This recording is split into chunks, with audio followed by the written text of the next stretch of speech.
Hi, இன்னைக்கு வந்துட்டு last வீக்கோட random mini vlog பார்க்கலாம். லாஸ்ட் வீக் வந்து ஒரு ஃபங்க்ஷன் போயிருந்தோம். அப்போ வழியில் வந்து இந்த தாமரை குளம் பார்த்துருந்தேன். அதுதான் சும்மா கவர் பண்ணியிருந்தேன். ஈவினிங் போல் கொஞ்சமாக வந்து சிறுபருப்பு வந்து ஸ்நாக்ஸ் பண்ணலான்னு சொல்லிட்டு ஊற வச்சுட்டு எழில் வந்து வீடையே வந்து ரெண்டாக்கியிருந்தான். அதெல்லாம் எடுத்து வச்சுட்டு அதுக்கப்புறமா அதை வந்து ட்ரை பண்ணுறதுக்காக ஒரு துணியில் போட்டு வச்சேன். பட் செட் ஆகலை. அகைன் பிளேட்டில் போட்டு நல்லா ஆற வச்சுட்டு ஃப்ரை பண்ண வந்து ஸ்டார்ட் பண்ணிட்டேன். நம்ம மூங் தால் வந்து கடையில் வாங்குவோம் இல்லையா, சால்ட் அண்ட் பெப்பர்லாம் போட்டு, அதுதான் வந்து வீட்லேயே ட்ரை பண்ணியிருந்தேன்.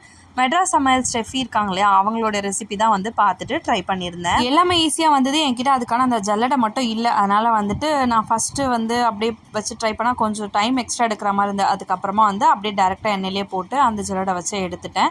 அதற்கு ஆயில் வந்துட்டு கொஞ்சம் அதிகமாக இருக்கும். அது எல்லாமே வந்துட்டு காட்டன் கிளாத் இல்லைனா டிஷ்யூ வச்சு எடுக்க சொல்லியிருந்தாங்க. நான் வந்து டிஷ்யூ வச்சு ட்ரை பண்ணேன், பட் எனக்கு வரல. ஸோ அதனால் காட்டன் கிளாத் வச்சு நல்லாவே தொடச்சி எடுத்துட்டேன். சூப்பராக மூங் தால் ரெடி ஆயிடுச்சு.